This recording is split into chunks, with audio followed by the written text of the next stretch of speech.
Hey, everybody. Welcome back to another episode of Just Two Dads. I am co-host Brian Altunian, along with my partner in Thrive and business colleague and family member, Mr. Shawn Francis. Today, we've got a very special episode for you. Very fired up. We've been having conversations around transition and our special needs teenagers who become young adults who then transition. And today, we're going to talk specifically about the launch of a program I think you're going to be very excited about. This is a program called SelfDetermination. So you're going to hear that today on this episode of Just Two Dads.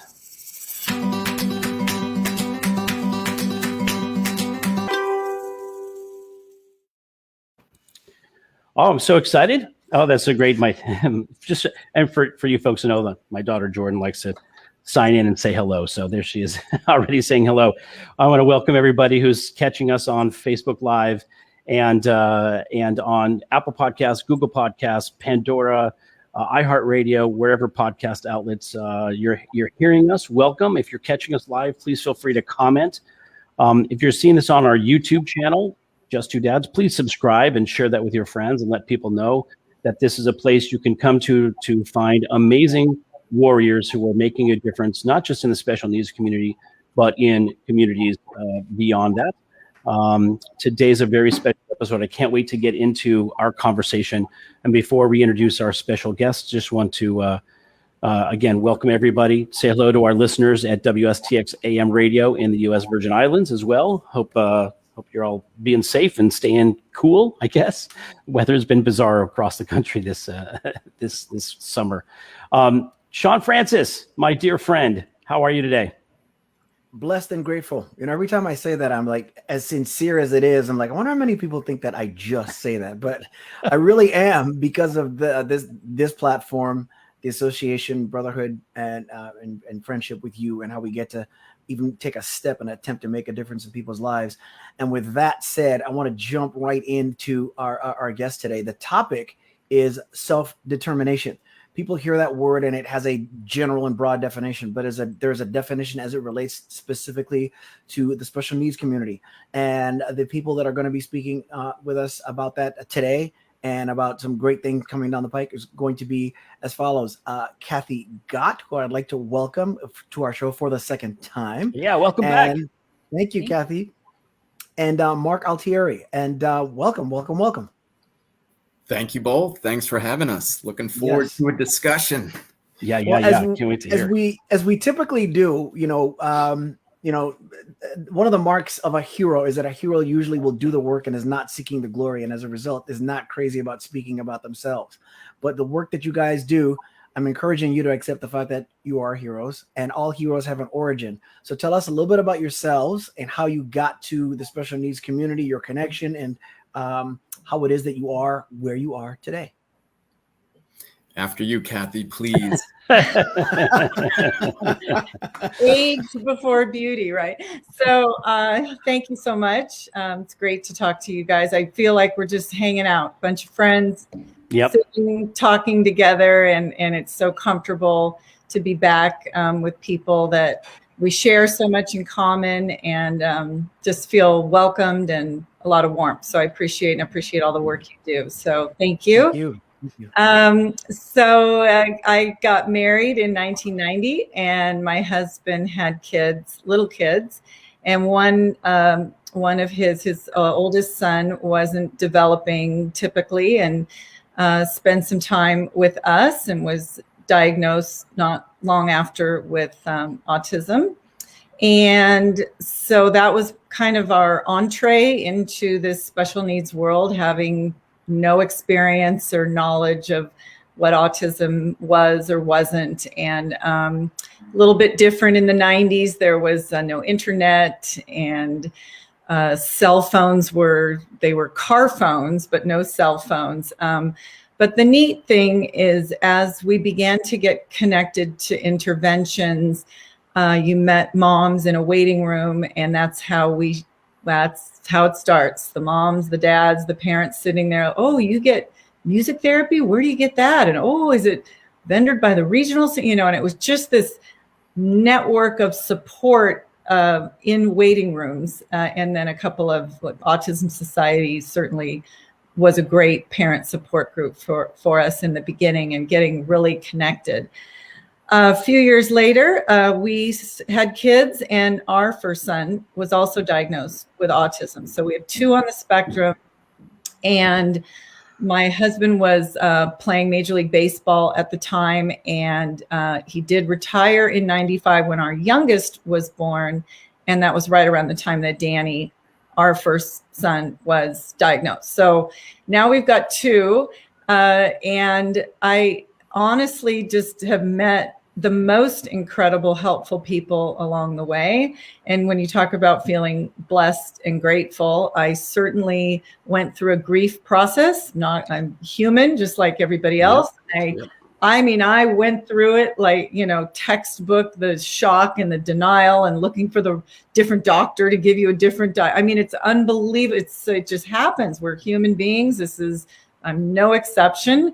But thankfully, I did come through to, acceptance, radical acceptance, and just embracing our lives and the differences. And I've just grown so much as a human being. And one of the things that I think has been very healing for me is to build and create programs. I have a business background and a background in nonprofit management.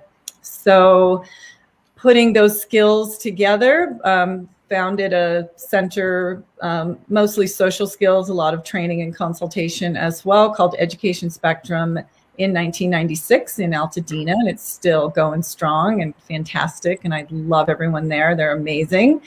And then as I've gone through this journey, our Danny became a teenager and huge affinity for animals, and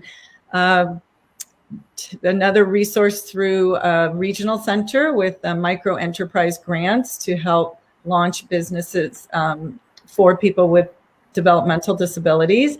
And we opened Danny's Farm, and it's a petting farm, and we now employ others with developmental differences and their job coaches, and we serve LA's most vulnerable kids. And now, because of the pandemic, we do virtual field trips, and we've connected with kids in other countries, actually. So field trips have been pretty great virtually, and the animals just do the funniest things, and everybody has felt engaged on during the Zooms, and we have a lot of fun with that as well. So those are closest, to home for me, because they're organizations that I started. But over the years, I've consulted for a number of nonprofits and companies in this space, helping to inspire, build innovative housing, employment, any kind of interventions, the transitions program, just a number of inspired programs have been built. And I love what I do. And it's hard to differentiate what's work and what's family and this is my family, and I'm very open, and I love to share. I love to be honest and transparent and vulnerable, and I know nothing. I learn from everybody else. I'm just doing the best I can, and here we are. And I can't wait till you start talking to Mark, because I don't want to get into like the joining of us until Mark has a chance to tell us about himself. But it's a pretty fantastic story, and what we've been able to create and launch tomorrow with the launch of Self-Determination. So I'm going to save the best for last. So, and I was going to say, and I think we would all say, the rest, 3 of us would agree.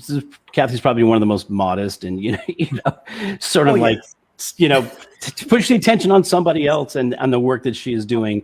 Cathy, seriously, you are such a standard bearer for the work that's being done, not just here in Southern California, but really all over the country. And we're so proud to be just in association with you and the work that you've been doing. And we're excited. We're excited for just to continue to share this journey with you. So thank you for being here. And I'm excited to talk to Mark as well, and this initiative that we're launching. So take it away, Mr. Altieri. Yeah, thank you And I'll pick up on Shawn's word because I don't throw the word grateful around casually either. I am incredibly grateful for Cathy's support and the opportunity to talk to both of you about self-determination today.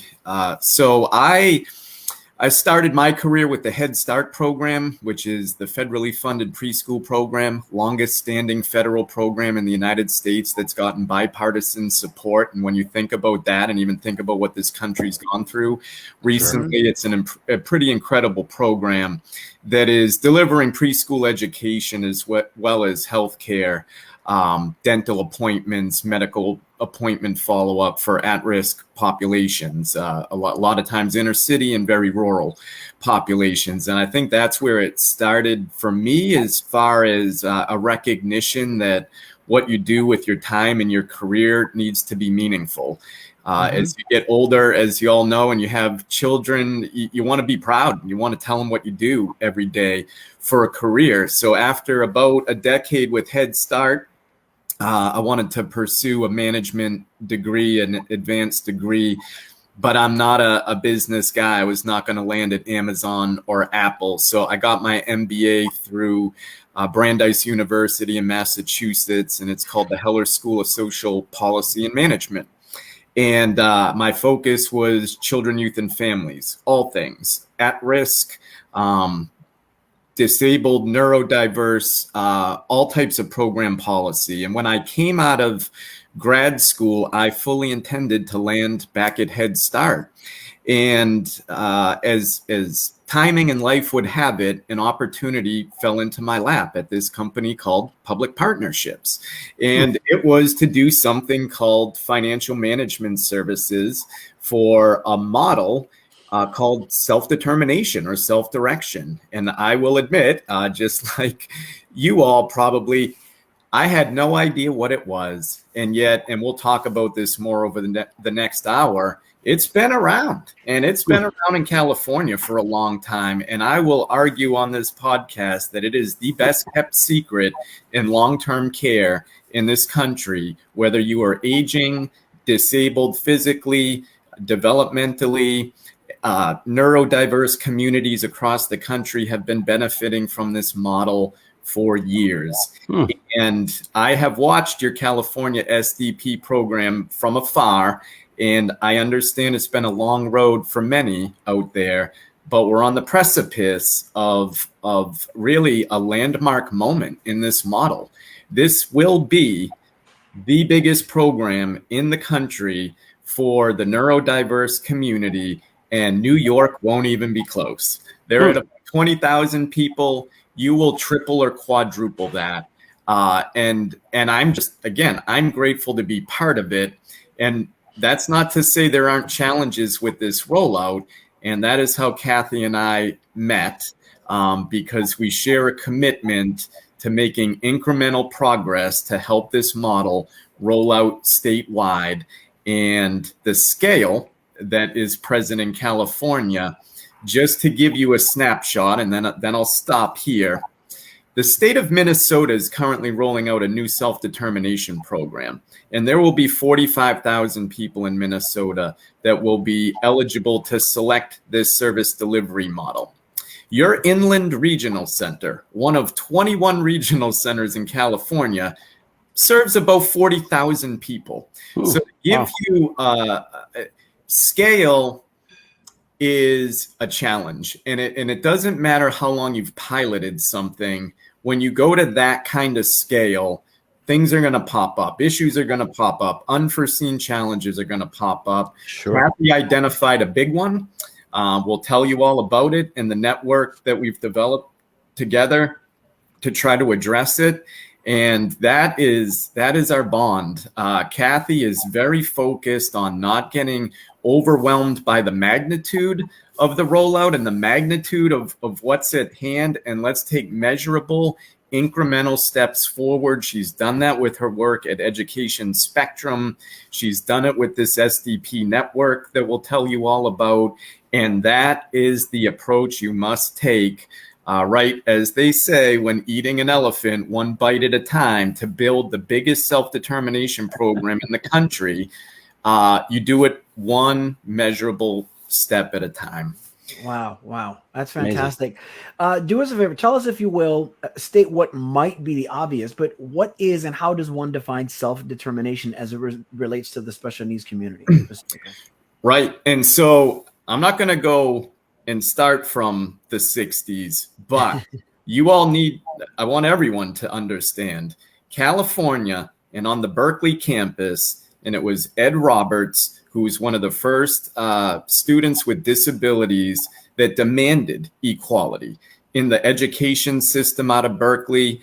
And from there, and from one person organizing a group of students at Berkeley, you fast forward several years later, those were the architects and the founders of the American Disabilities Act, which is one of the biggest, most important pieces of legislation I think we've ever passed in this country. And it was predicated on a principle that we all take for granted, which is nothing for me without me.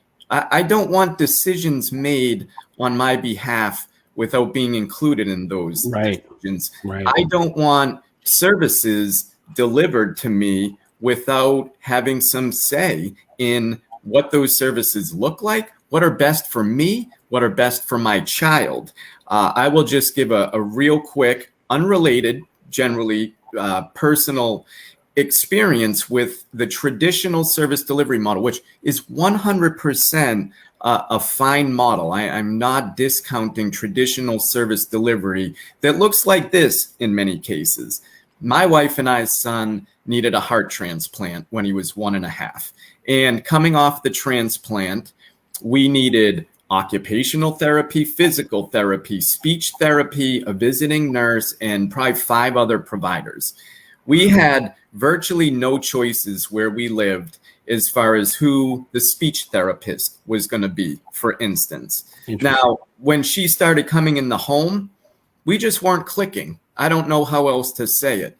When you make statements about my son that he's likely to never speak, and you know as a parent in your heart of hearts, as he just pulled straight A's in his freshman year of high school, I know he's going to talk. But I had no choice but to continue to work with that speech therapist. Self-determination flips that on its head and says, wait a minute, the Altieri family should have a choice of speech therapists because it's a personal service delivery. And we had no choice. And so we didn't have the best experience. And what self-determination programs do is allow individuals and or their family members to take control of the service delivery, meaning I can pick who I want to provide the services on a schedule that works for my family. And if it's not working out, I can pick a different service provider. And also the beauty of self-determination models is that you can, and this is what we're finding already through the network that Cathy and I have built, is non-traditional kind of outside the box providers. So another real world example would be my wife believed that some degree of chiropractic appointments with my son would be beneficial to help his mobility. The medical staff didn't buy into it. Our case manager didn't buy into it, and we were denied that service. Self-determination would say, Altieri's, you are allocated X amount of funding based on your son's needs. You make decisions on the types of services that you think will benefit his health. So to Cathy's son's Danny's farm, petting farms are incredibly powerful and therapeutic places for the neurodiverse community.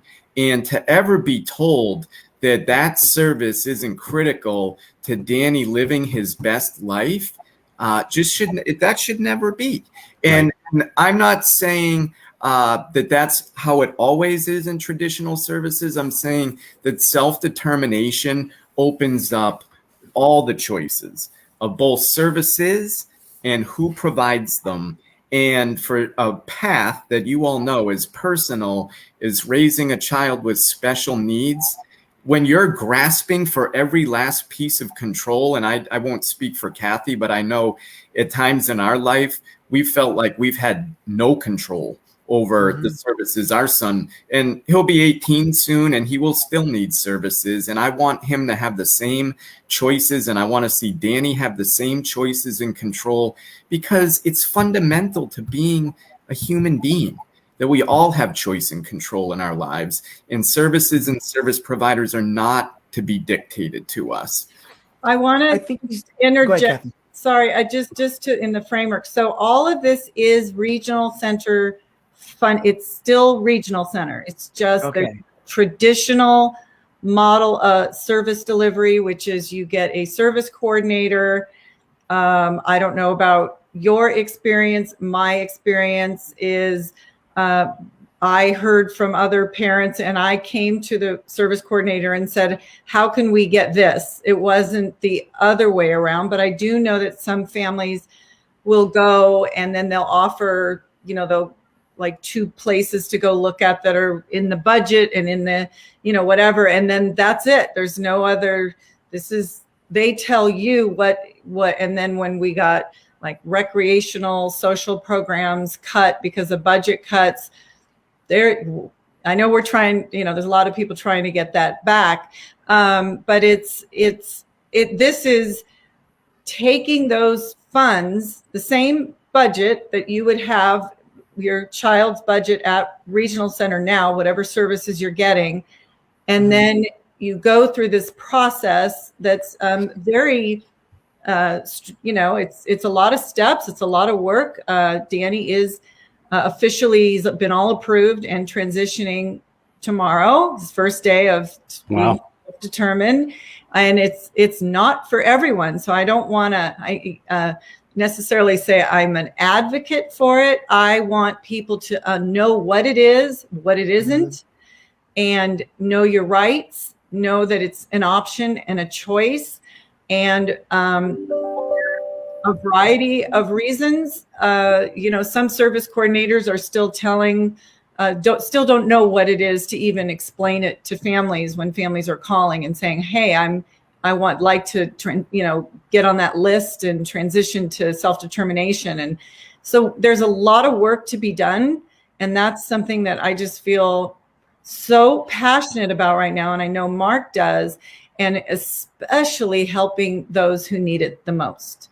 Those who have language barriers, those single parents who are working, like, oh my God, to think like this is hard. It was hard to do, but I knew, I just feel fortunate that I could do it. And I have support around me. And even with all that support, it's been a real challenge to do it. But we're something really you said, something that you both said that I think is key and huge, which is, I think, with the exception of certain basic human needs, there's always pause when someone says such and such is for everyone.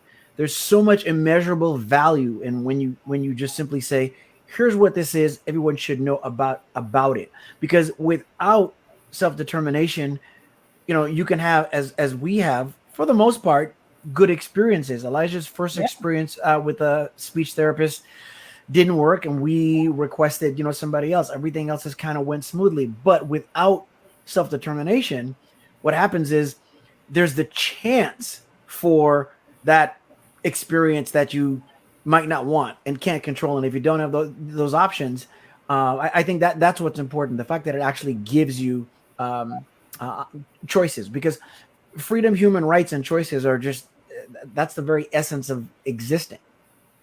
Well, and the other thing I was going to add is for all parents who have gone through, the initial shock of the diagnosis and now learning how to deal with a child who has some special needs issues or medically complex issues. We know our children better than anybody else. And while there are service providers that can provide some things, we know what our child reacts to. We know when they smile or they react, or there's some responsive, aspect to whatever they're experiencing. We know what that means better than anybody else. And to say that, you're restricted to a service provider and eliminate that choice, that's one of the things that makes us feel the most frustrated and alone to some degree, right? I think there's two contributing factors that make this, a great option for some families. I know that in particular, we're in such a diverse state with so many different cultures. And I know that for an outside person to come in, if let's say the disability is such that the child or adult needs help with showering, really personal things. So self-determination enables a family. It doesn't have to be a vendored provider. It's any provider. Of course, you have to not be a criminal, so you do a live scan, but it is pretty open that way. And so combining that you can hire someone with whom your loved one is familiar, whether it's a neighbor, a family member, a babysitter that you loved, or remember that it's already such an underfunded, overcrowded system, DDS, in our state. And when I think I became much more aware of this as my children became adults. The support staff, the frontline people who are actually delivering, whether it's supported living services or, ILS or, social, community integration, somebody to take you out in the community, they're typically minimum wage. That's it. Maybe a couple bucks more than that.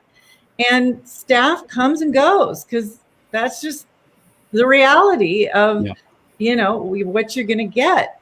And I'll tell you something really funny, because Danny can be funny, because there were some staff that he let go of. He didn't want to keep those members, and he brought on his new dream team, and he had a person-centered planner, Julie, who was amazing with him. I wanted to stay, really let it be his journey, not what I want for him, what he wants to live his best life. And he sends a group email to some of the people who were working for an agency, and he said, "You're all fired." And he goes, "What? You're all getting hired on July 1st, and you just got big raises," because his budget, it's expensive to get supported living services, which still a lot of people don't even know about in the regional center system. But it costs a lot. But now and then the people that were supporting him and coming and going all this time and needing so much training and not really having a real education in how to support a person like Danny to live his best life, we can hire a much higher level skilled and pay people a really nice hourly wage. And so he rehired them at a much higher wage. That's awesome. I love that story. Fantastic. How old was he when that took place? Oh, he just did this last month. He knew what his budget was, and he knew it was going through, and he knew that he got his team, they're all approved. And so he let them know that they're all fired from wherever they were working and that they're rehired and they're getting big raises. Yeah. Now, how do they respond to that? Oh, they love it. They love it. Yeah. Oh, wow. And can you probably start to connect dots how powerful this self-determination model was during COVID-19 in many states, right? So we had this hopefully once in a lifetime pandemic where provider agency staff are at risk going into individuals' homes that might be COVID positive. They're getting sick. They're bringing it back to their agencies. And this self-determination program, available in all 50 states in one form or another, would have allowed Brian who the provider agency literally were so short-staffed, we can't send anyone today. That's fine. I can hire my own staff to come into the house. Not only can I hire my own, but I can hire friends and family members that I know are being COVID safe, are wearing the masks, and max protection for my loved one and for them as well. A lot of states really took notice during COVID because to Shawn's point earlier, what is this self-determination program? It's been around for 30 years now. in every state, and you Californians have the IHSS, In-Home Supports and Services Program, that is technically a self-determined model because people can have control over who they hire. It's about 625,000 people. And the next biggest program is probably one that our company manages in New Jersey, around 35,000. 650,000. That's why I say SDP will probably be upwards of 70,000 for the developmental disability side of the house, and that will be 3 to 4 times larger than any other program in the country and subsequently the world. Now, you mentioned other states. Tell us, if you will, if you know, because I'm curious, how many other states actively have a self-determination program in place? Number one, and then two, it's a second question, but it goes hand in hand with it. Does it differ from what's rolling out in California? You mentioned it's been around for a long time. So are there newer versions than others? Some that are more true self-determination than others? How does all of that work? Yeah, good question, Shawn. So 49 others, all 50 states have a self-directed model.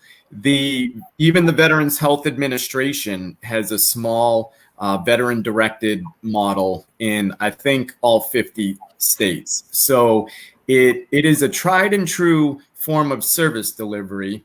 It is available in all states, and in fact, since Cathy and I have met, she's personally put me in touch with a number of people that live in Ohio, in Pennsylvania, in Massachusetts, that we've been able to help those families. Yes, this is where you go. This is the name of the program. This is how you access it. Now, your question about, is California's model similar, different? Has it evolved? I'm not saying it just because I'm on your show. I think California's model is the most progressive, and there are 2 reasons why I get so excited about it. Number one, self-determination is often authorized on what are called Medicaid waivers. I won't go way down the rabbit hole there, but in short, every state has a state plan Medicaid. It's Medi-Cal in California. Right. But any state can ask literally for a waiver of the normal requirements in place of different services or a different way to deliver them. And so these self-determination programs kind of sit on these Medicaid waivers. Medicaid waivers generally have X number of slots. So, and then waiting lists, and you got to get on the waiting list.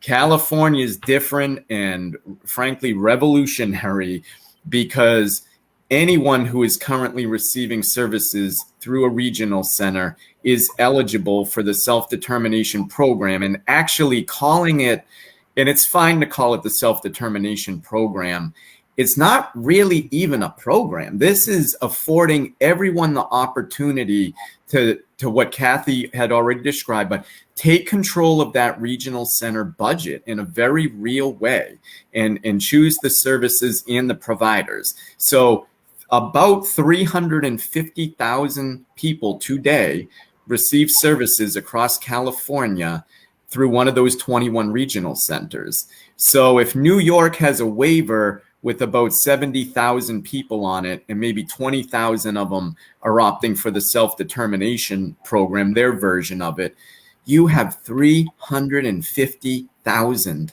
5 times the number.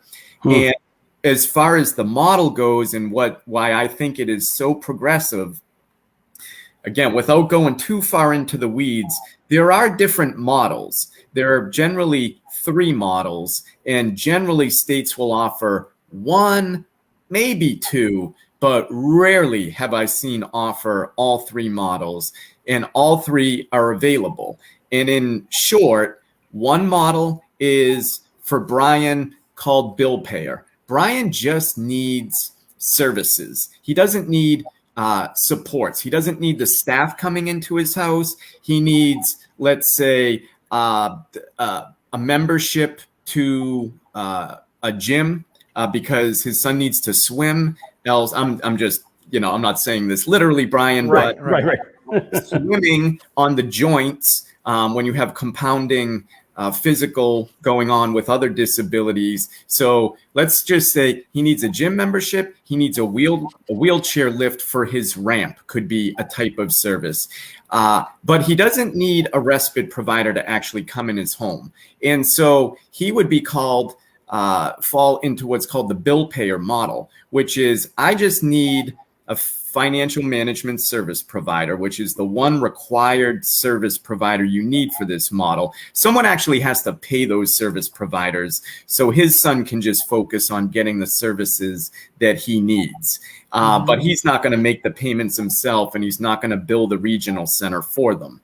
But that's one model. Another model is Shawn talks to Brian and says, well, my son needs the membership, and I too need some assistive equipment in my home, but I do need the respite worker. However, I want maximum control, and I want to be actually the employer of those employees. And if I want to let them go for performance issues, I want to make that decision on my own.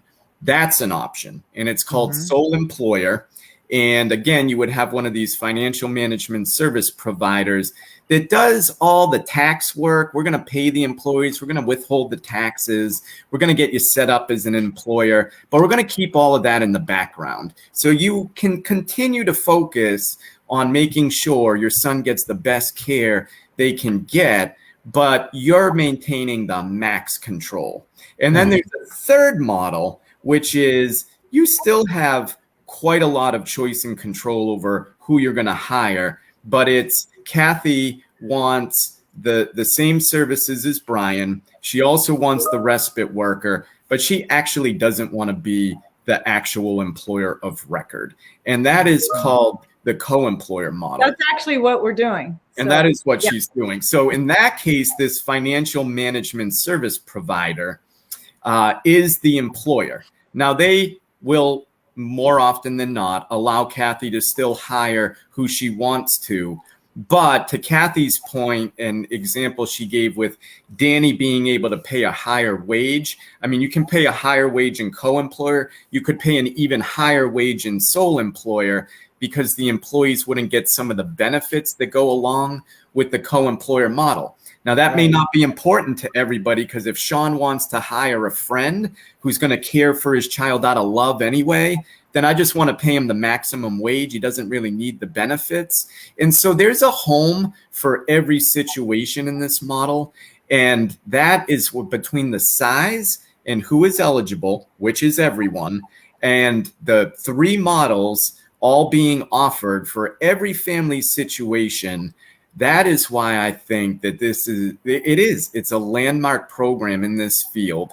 And I know it's been a long road to get here, but it is going to be successful because of the leadership on the phone we have here, between you two hosting a show like this to get the word out, between what Cathy does single-handedly to advocate and get the word out. There's plenty of leadership in this state to push this forward. Let me ask you this. Brian and I work in financial services and education. So let's say, these plans, the activities, the service, everything is taking place. A parent or loved one is seeing to it that these things are done. If in the event that something then happens to the parent, do those services continue and are they overseen and managed, period? Or does that have to take place with some kind of provision like a special needs trust or something like that in place? And is that something that you might be able to answer? So, if something were to happen to Cathy, let's say, and Jim, Danny would absolutely still be able to self-direct, and someone could, that's why you have what is called the circle of support, and you make sure that circle of support, and without, I don't think, and this isn't my area of expertise, so I will from a legal standpoint, but from a straight administration of the program standpoint, from whether you're a self-advocate, and that is one point I'll just quickly throw in the mix. We are talking two dads, just dads. I know the focus has been on children. I don't want to dismiss the fact that there are tens of thousands of individuals who often refer to themselves as self-advocates. These are powerful, wonderful, amazing people that are more than capable of managing everything we're talking about on their own. Yes, they carry a diagnosis of Asperger's or autism, but I hope as a society we've moved way past labels, way past putting people in boxes about what they can and cannot do based on a diagnosis in a label. I've seen self-advocates in this program drive their way into the program by themselves, and I don't want to in any way, shape, or form dismiss our recognition that self-advocates often are proud that they don't need the full circle of support. Mom and dad are long gone. I'm doing this on my own. And that is wonderful. And I never mean to minimize it. I'm more focused on the parent issue here and angle because we're on Just Two Dads, but I never want to dismiss that. And regardless of who the power of attorney, legal guardian is, you're eligible for SDP as a person, as an individual with a diagnosed developmental disability. And just to be clear, you still have an IPP. You're still a client of your catchment area. You still have a service coordinator, but what you're, you meet once a year with in self-determination to go over the goals and object. It's not like you can just, it's a process and it's within reason, and you still have to look at generic, you're not going to ask for speech therapy and then you have private insurance. And, so it's similar in that way that it's not just a free for all. It's meeting the needs of that individual in a very dignified, person-centered way. And you talk about what is working in your life, and then you talk about what's not working. And so what can we put in there? One of the ongoing issues has been nutrition and choice of food, emotional eating, a lot of those kind of food related issues. And we were able to get this wonderful nutrition health coach, Nikki Sharp, on Danny's spending plan for this year. And he starts next month, and they'll have cooking classes. She's super engaging and motivating, and things like that, just really, really focused, customized services for the unique needs of each person. Right. It's interesting. Jordan's asking a question, and I was thinking about this as you were talking. Mental health, especially after the pandemic, mental health needs, mental health concerns. Those services, if they're provided for by regional center, or does it not have to be regional center supported? Typically, it gets complicated, but it really depends on the person. But mental health goes under Department of Mental Health, and regional center is Department of Disabilities. And they are different pots of money, but there are comorbidities and multiple diagnoses with people, and sometimes it really is hard, like who's paying for what. But so I don't know that it's that different in self-determination, because it's DDS money. It's not Department of Mental Health. So it's a good question. I know that there are, you'll know, Mark, better than I, like the categories, they're very defined service codes. They're different than in traditional. So we can give you the links, and you can find all this online. So yeah, it's a great question, Joe. And the answer, as far as I understand it, is yes. And I say yes because under SDP, the point Cathy was just making, your regional center budget gets split into 3 overarching categories, but within those are about 45 different types of services. One of them is called, and I'm looking at it right now just to make sure, is called psychology services. And so based on her question, if I were at a regional center and someone came, so once you have your budget, you present a spending plan to the regional center. Here are the types of services I want, the providers, etc. I would be hard pressed to say no when psychology services is an authorized service under SDP. That yes, Joe, you could hire someone for them to talk to. Wow, that's fantastic. Great But question. I want to Go be ahead. realistic because it depends on the family. If that family has private insurance and their private insurance covers, you have to get a denial letter from your insurance saying you're not going to cover it. Then they would cover it. It's just like regional centers. So you have to exhaust the generic resources first, and it's like the last resort is when regional center kicks in because there's no other entity to pay for these services. So Right. it's similar to what we're used to. So there is work involved. There's red tape, but the tape is just at least a little thinner and a brighter light at the end of the tunnel. Oh, it's not even the same roll of tape. I mean, really, they're so different. It's so creative, and it's and again, I try not to, there's really no blame, or these poor service coordinators are so out of compliance. Pretty much every regional center has a bigger case. I mean, over 100 people on their caseloads, and what can they're just working so hard. They're doing their best, but there's no way you can have 100 people on your caseload.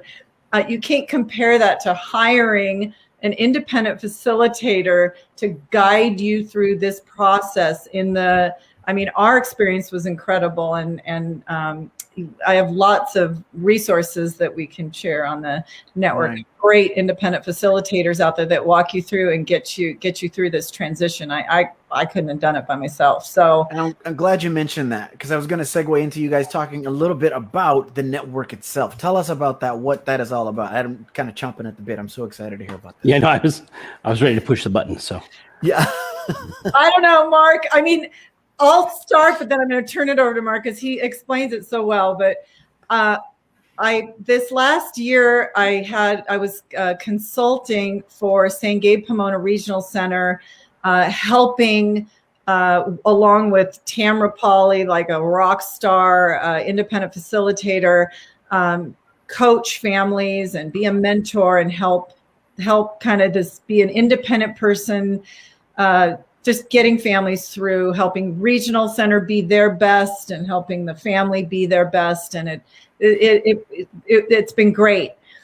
But I was watching her with spreadsheets and lists of providers and calling all these different people. And I just said, all right, we live in modern times, and what is missing here? We need to have a search engine where families come on and there's a list of independent facilitators, the people who can help them get there. And then, hallelujah, imagine this at regional center, searching for a service provider, and it pops up when you put some, where you live and what you're looking for in there. And I was like up at all hours of the night trying to raise some capital to build this network. And Mark heard me on a meeting trying to raise some money to get this built. And I'll let you take it from there, Mark. Got a call the next morning.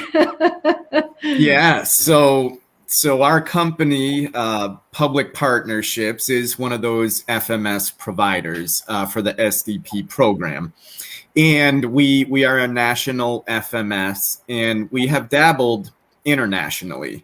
And in the United Kingdom, their healthcare system is pretty similar to the SDP program in that Brian gets a budget. They're even more wide open. It's really Brian gets his pounds each year and come back in a year, and we'll most likely reassess and send you on your way again. And wow, that's wonderful. Except to Cathy's point, You just said I have all the control to find service providers, traditional providers, non-traditional providers. And there's also this role that Tamra Pauley, who Cathy just referenced, and many others play, which is called independent facilitation, which is an optional role for SDP, but a critical role that I'd encourage most anyone that opts for SDP to get an independent facilitator. They know SDP end to end. They can fill in the knowledge gaps. They can support the families in developing person-centered plans, spending plans, but they understand how to work through some of the red tape that one of you referenced before. But where to find them in a state as large as California, and particularly when a lot of these services can be delivered virtually. And in fact, we've gotten better as a society delivering some of them virtually. Where do I find them? And to Cathy's point, 21 regional centers, 21 separate websites, 21 separate lists for service providers. Good luck. You might find a stale PDF that has 20% of the providers no longer in business. Right. Let's build a website for self-advocates and family members where they can go for a one-stop shop and plug in anything from petting zoo to job coach. In return, providers with Yelp-like profiles, bios of their organization or their program, their social media links, and it's one URL that we are so grateful that you're plugging right there. And the efficiency gained. I was on a statewide advisory meeting 2 weeks ago, and I kid you not, there must have been 5-10 chat messages. Where can I find an independent facilitator? Is there a website? Is there a directory? Now there is. Until Cathy brought forth this idea, there wasn't. And I've told her, and I'll tell you, this site doesn't exist in the United States in the way that we've done it for this community. And this could be the start of something that we roll out in other states like Maryland, New York, New Jersey, Illinois, that have very comparable models with that same challenge of where do I find them? How do I know that they're current? And it's starting to take off, and it will only grow in power as a connector. The more service providers we get to register and the more independent facilitators we get to register. So and it is brand new. So, we just finished the technology. It takes time to work out all the bugs. And so as families, if I think it's 3 and up or over 3, and you're not in kind of residential, you've been out of the residential program, you have to qualify for it. Not everyone. Those are the 2 things, to qualify, but almost everyone at regional center is eligible for this. Then that's tomorrow. I can't believe July 1, it's rolled out to everyone is entitled to this program. So, and just for folks who are listening, I didn't mean to interrupt you, Cathy. I just want to let those folks who are listening. It's the, and I'm assuming CA stands for California. It's the URL is the CA SDP Network.org. So the California Self-Directed Program, right? Is that what it would stand for? The CA SDP Network.org. So you definitely want to check that out. I actually was on the site. I have a few people who I've already sent to the site, like go get registered and go get your people signed up. What a great way. Like, think of what's so great about it is I think of like an art studio. If you're willing to include our population and you're on this network, you're going to get business. I mean, there's no doubt. And that's the intent of community-based. We're not pulling people out of their communities and sending them to some program. This is the whole beauty. I get chills because this is a really monumental time in our country of delivering services in such a beautiful way with just so much more dignity And we're meeting all these benchmarks, and self-direction just fits. It's so lovely. It's just really, really exciting. So I don't know. That's great. I also want to acknowledge so Susan Woods, who's been a guest previously on our show. She's at Middlesex Community College. She's a professional development, and she's been posting on our chat also links to Massachusetts has a self-directed program as well. I don't know, Mark, how much that is, if it's similar to California's program, but she's been posting a few links as well there. Right. Yeah, it's called the Participant Directed Program. And yep, it's probably got many of those same 50 services that SDP has. I have to give a shout out to San Gabe Pomona Regional Center. Their staff is amazing, and every regional center has a local volunteer advisory committee. You can find them all on every regional center's website. They meet every month. And that is a great way to learn and get connected and find out what's happening at your regional center, because they're all a little bit different. But their local volunteer advisory committee, before I met Mark, kicked in some funding so that we could at least start dreaming about this platform. And it really was a dream. And Mark's company made it a reality for Californians. So I had fun looking. I mean, I've never had a chance to see other service providers. We don't have that kind of network out there. So we do now. And it speaks whatever language your computer is set to, and it's universally designed. So it's welcoming and friendly, and we care, and we love to hear from you. And you can post our contact information, and I have it's linked on the Education Spectrum site along with the videos of some really wonderful people. So I hope we'll put those links up too. And you can really hear their stories and hear how self-determination has really changed their lives. It's very inspiring.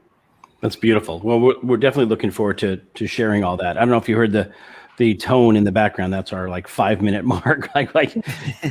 Because and Shawn and I laugh about this every episode. We're like, all of a sudden, an hour has flown by, and we don't even. It's just.